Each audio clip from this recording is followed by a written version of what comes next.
Kalau kita sudah sampai di Gunung Selamat, artinya kita sudah ada di Kulon, Padma. Di episode ini, kita langsung menuju pada pria Mitra dan Padmasari yang di saat itu sedang melakukan perjalanan ke daerah Kulon. Sepasang suami istri itu melanglang buana ke daerah Kulon, tepatnya di lereng Gunung Ciremai, untuk mencari atau berburu kesaktian, alias mencari seorang guru yang memiliki ilmu tak terkalahkan, yaitu Ajian Rawa Rontek. Sepertinya pria Mitra memang haus akan ilmu kesaktian, sebab ia sama sekali tidak puas dengan ilmu yang dimilikinya saat ini, sejak ia dapat dikalahkan dengan mudah oleh Suliwah di pertempuran Kalinggapura. Ketika mereka telah sampai di kaki Gunung Ciremai, mereka berdua pun bentrok dengan seorang lelaki tua yang sangat sakti bernama Ki Gobet. Tampaknya orang tua itu benar-benar sangat sakti. Bahkan dengan duduk saja, ia sudah bisa menundukkan pria Mitra dan Padmasari dengan mudah. Maafkan kami, Ki. Maafkan kekurang ajaran saya. Aku sudah bilang tidak usah takut. Panggil aku Aki. Namaku Aki Gobet. Jangan takut anak muda. Aku tidak akan kalian. Sudah bosan aku orang. Sekarang ceritakan. Dari mana kamu dengar cerita tentang aku? Mungkin Aki masih ingat. 5 orang pendekar dari timur yang melanglang ke Jawa Kulon. Semuanya Aki kalahkan. Aku tidak bisa ingat lagi. Karena ratusan pendekar kuhabisi dengan golok ini. Ternyata dua pendekar muda tersebut sudah pernah mendengar cerita tentang Aki Gobet yang sangat sakti itu. Pria Mitra pun kemudian mengatakan bahwa ayahandanya lah yang telah menceritakan tentang sepak terjang Aki Gobet kepadanya. Sebab pada saat itu hanya ada satu pendekar yang diloloskan atau dibiarkan hidup oleh Ki Gobet dan dibiarkan untuk pulang ke daerah timur. Ia adalah Kusuma Wardana, ayah dari pria Mitra yang kini telah tewas di tangan Sudamani. Selanjutnya, Ki Gobet pun mengatakan sesuatu yang langsung mengejutkan kedua pendekar perguruan Gunung Kencana itu. Sekarang aku ingat. Aku memang pernah membiarkan salah seorang dari mereka hidup. Supaya mereka menceritakan kepada seluruh pendekar di wilayah timur tentang kesaktianku. Kalian pasti mau ke lereng barat Cirebon. Ingin berguru pada Daruna Rupa. Si pendekar. Dari mana Aki tahu? Hei, lebih baik kalian pikirkan lagi niat kalian. Tidak enak menjadi orang terlampau sakti. Kalian bermimpi untuk menguasai Mayapada ini dengan ilmu Rawa Rontek, bukan begitu? Ya. Aku paling benci hujan. Ki! Entah apa yang terjadi dengan Ki Gobet, manusia sakti itu tampak sangat takut dengan hujan. Mereka berdua pun kemudian mencoba mengikuti Ki Gobet dengan menunggangi kudanya hingga sampai di sebuah gubuk kecil tempat tinggal pendekar tua tersebut. Dalam keadaan yang basah kuyup seperti itu, mereka pun diterima oleh Ki Gobet menjadi tamunya. Dan pada malam harinya, mereka pun saling bercerita tentang dunia persilatan dan juga tentang ilmu Rawa Rontek. Satu-satunya orang yang tidak bisa aku Ki Daruna Rupa karena ajian Rawa Ronteknya. Sebagai pendekar, aku juga ingin menjajal kehebatan pendekar sakti seperti Pangeran Suryapati, Citra Genjik, Ki Paron Waja dan Sudamani. Kehebatan mereka termasyur sampai ke tanah Pasundan ini. Terutama setelah mereka berhasil mengobrak-abrik Karbon Girang. Maaf, Ki. Apakah Pangeran Suryapati itu juga bergabung dengan para pendekar? Mendengar perkataan pendekar tua itu, pria Mitra pun langsung penasaran dengan salah satu nama pendekar yang baru saja disebutkan oleh Aki Gobet, yang tak lain adalah Pangeran Suryapati. Sebab yang ia ketahui bahwa Pangeran Suryapati adalah pendekar beraliran lurus yang tidak ikut atau bergabung oleh kelompok manapun. Karbon Girang adalah nama kelompok pendekar beraliran lurus yang terkenal sakti di zamannya. Sedangkan Pangeran Suryapati adalah pendekar sakti beraliran lurus yang tidak tertandingi di zamannya. Ia adalah guru sekaligus ayah dari Empu Mahasyura. Waktu itu, Aki dan Ki Daru Bapak ada di mana? Ki Darunarupa berada di Banten Girang. Sedangkan aku pada saat itu sedang bertapa di puncak Gunung Slamet. Ayo, silakan dimakan.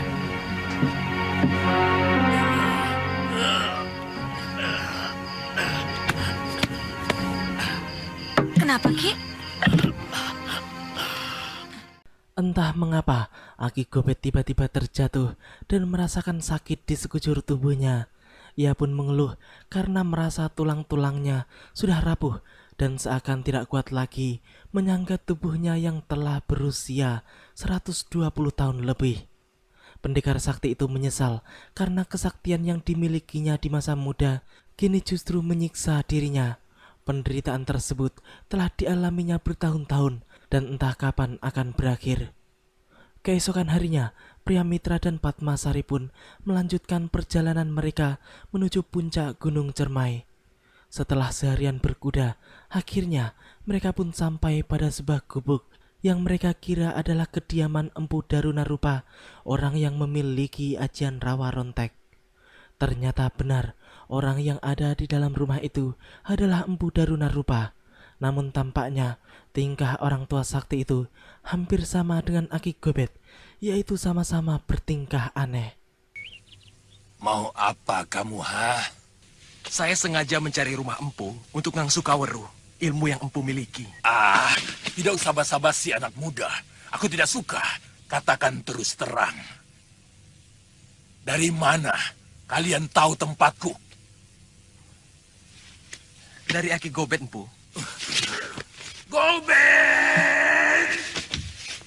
Gobet! Dari dulu kamu tetap... Dia mau menjerumuskan kamu supaya menderita seperti dia. Juga seperti aku. Serakah! Maaf, empu. Entah mengapa, Empu Darunarupa mendadak marah-marah.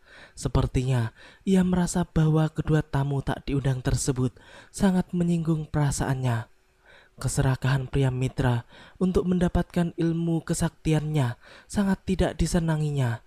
Apalagi belum apa-apa, pemuda itu sudah mendaftarkan istrinya untuk mendapatkan ilmu yang sama, yaitu ajian rawa rontek. Dengan hati sedikit mendongkol, mereka berdua pun tetap mencoba untuk bersabar dan menunggu hingga kemarahan Empu Darunarupa reda. Siapa tahu orang tua sakti itu akan berubah pikiran. Malam itu, Empu Darunarupa pun melakukan tapa untuk meminta petunjuk kepada para leluhurnya agar tidak salah dalam menurunkan ilmu yang sangat luar biasa itu. Kalau benar anak muda itu yang ditunjuk menjadi pewaris ilmu leluhur kita, saya rela melepaskan. Saya sudah siap menyongsong kematian saya. Sudah terlalu lama saya menderita.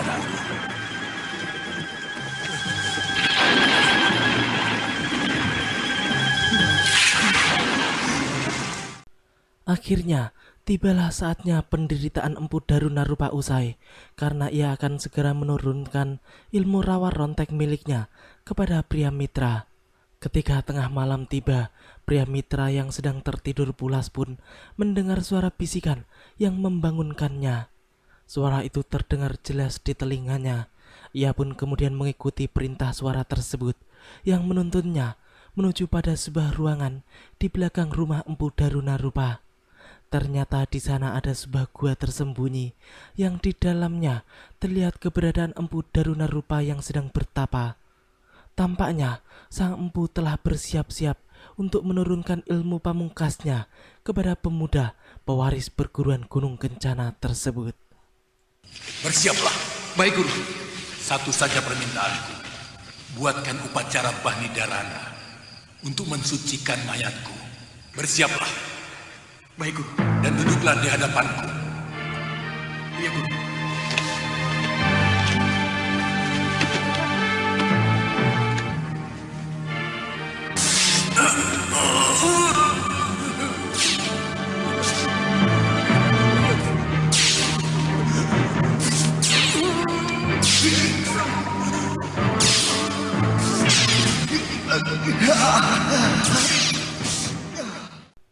Akhirnya, Empu Darunarupa mulai menurunkan ilmu rawa ronteknya kepada pria mitra. Sedangkan jasad menantu Kiparon Wajah yang masih terbaring di samping Padmasari pun tampak terguncang-guncang, seakan pemuda itu seperti mengalami mimpi yang sangat buruk. Padmasari pun kemudian membangunkannya karena ketakutan melihat suaminya yang seperti orang kesurupan. Ya, memang pria mitra juga merasakan bahwa ia seakan bermimpi mendapatkan ilmu rawa rontek dari Empu Darunarupa. Kang, mau kemana?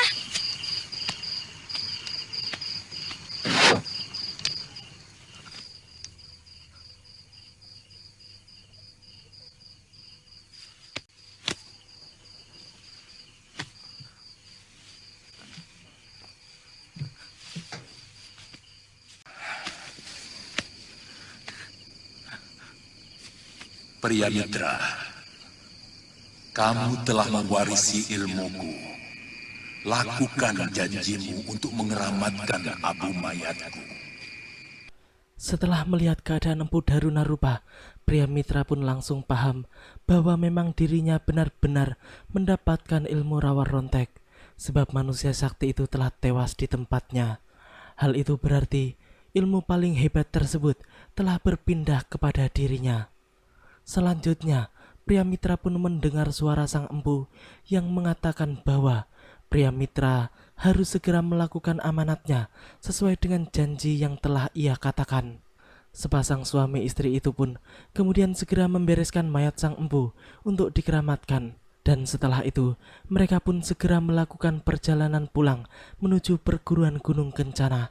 Akan tetapi, ketika mereka baru saja memasuki wilayah Gunung Kencana, mereka pun dicegat oleh Ki Lurah dan beberapa penduduk desa guna melaporkan tentang keadaan Gunung Kencana saat ini, di mana semua telah hancur akibat perbuatan Durgandini. Cepat katakan. Seluruh padepokan hancur, Nini. Kiparon dan hampir seluruh murid padepokan tewas. Pawana, bagaimana dengan nasib anakku? Siapa yang melakukan? Cepat katakan, Lurah. Ki Lurah, Kinandaka, kenapa bisa jadi begini? Ketiwasan ini, hampir seluruh padepokan dibantai dengan sangat kejam. Siapa yang melakukan? Durgandini dan seorang anak muda. Ya, mereka berdua sangat terkejut mendengar berita yang sangat mengiris hati tersebut. Pria mitra pun tampak sangat marah ketika mendengar bahwa Durgandinilah yang telah membantai seluruh penghuni padepokan Gunung Kencana, apalagi Kiparon Wajah ikut tewas di dalamnya. Ia pun bersumpah bahwa ia akan membunuh wanita tua guru Sudawira tersebut. Ketika mereka memasuki padepokan, semua pun tampak sudah berakhir, semuanya hancur berantakan. Dua pewaris perguruan Gunung Kencana itu pun mengira bahwa Durgandini dan Sudawiratlah yang melakukan semua itu. Pemuda itu Sudawira. Pasti dia. Kakang pernah menceritakan kekejaman yang dilakukannya di padepokan Jagat Saksana. Ya, kelakuan busuk boponya telah mengalir dalam dirinya. Kamu tahu apa yang sangat aku cemaskan saat ini? Adikku. Karena dia mulai jatuh cinta kepada Sudawirat. Benar apa yang dikatakan oleh pria mitra, sebab Lokahita adalah adik kandungnya yang kini sedang bersama Sudawirat serta Durgandini. Bukan tidak mungkin adiknya itu akan masuk ke lubang singa yang akan menyeretnya ke lembah hitam. Selanjutnya, sepasang suami istri itu segera mengecek ruangan penyimpanan senjata dan kitab-kitab ilmu racun perguruan Gunung Kencana. Dan hasilnya pun membuat mereka terkejut karena banyak kitab yang hilang dicuri. Sudah pasti pencurinya adalah Durgandini. Mereka mencuri kitab ilmu racun, Kang. Ya.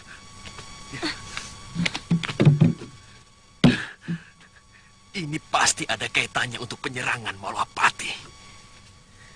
Untuk penyerangan Malwapati? Pasti. Pawana. Ya, Kenapa saya jadi lupa pada anak kita, Padma? Kemana dia, Padma? kita cari dia sampai ketemu, Kang. Pria Mitra dan Padmasari pun menjadi semakin bingung karena Pawana anak mereka satu-satunya tidak berada di tempat tersebut. Namun berdasarkan kabar dari salah seorang murid padepokan yang masih hidup, putra mereka itu diselamatkan oleh sesosok bayangan tak dikenal. Dan ternyata sesosok bayangan itu adalah Sudamani, ayah dari Sudawirat yang telah memetengi Nilas Saroya sebagai ibu kandung Sudawirat. Entah apa maksud dari Sudamani mengambil Pawana. Mungkin ia ingin menyelamatkannya sekaligus mengangkatnya sebagai murid tunggal. Cuci muka terus harapan. Makananmu sudah tersedia. Ayo. Masih dingin, Kek. Seorang calon pendekar tidak boleh takut sama dingin. Dingin itu harus dilawan. Ayo.